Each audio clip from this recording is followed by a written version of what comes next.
வணக்கம்.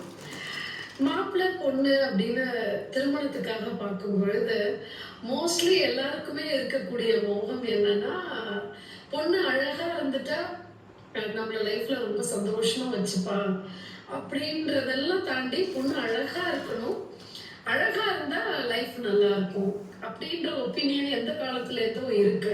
அதே போல மாப்பிள்ளை ரொம்ப பார்க்கறதுக்கு அழகா இருப்பாரு, அரவிந்த் சாமி மாதிரி இருப்பாரு அப்படின்னாலும் நம்மளோட வாழ்க்கை ரொம்ப சந்தோஷமா இருக்கும்னு பெண்களுக்கும் ரொம்ப நாளாவே அது மாதிரி ஒரு மோகம் இருக்கு.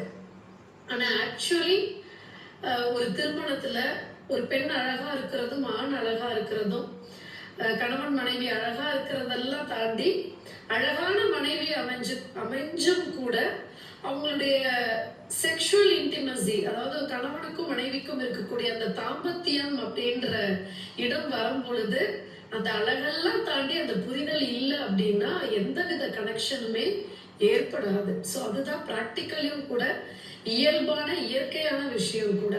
ஸோ அந்த கணவன் அழகா இருந்துமே இது மாதிரியான சம்பவங்கள் நடக்குது.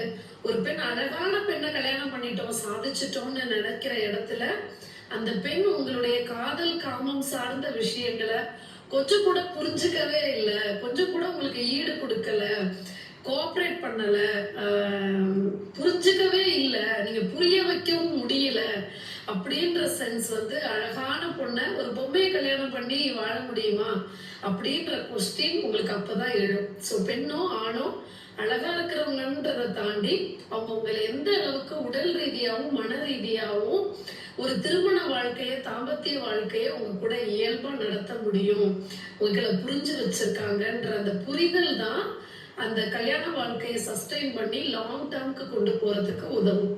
ஸோ பெண் அழகா இருக்கிறதும் ஒரு ஆண் அழகா இருந்து திருமணம் நடக்கிறது மட்டுமே அந்த திருமண வாழ்க்கைய சக்சஸ்ஃபுல்லா கொண்டு போறதுக்கு காரணமா அமைகிறது இல்லை. அதை தாண்டி நிறைய விஷயங்கள் அதுல இருக்கு.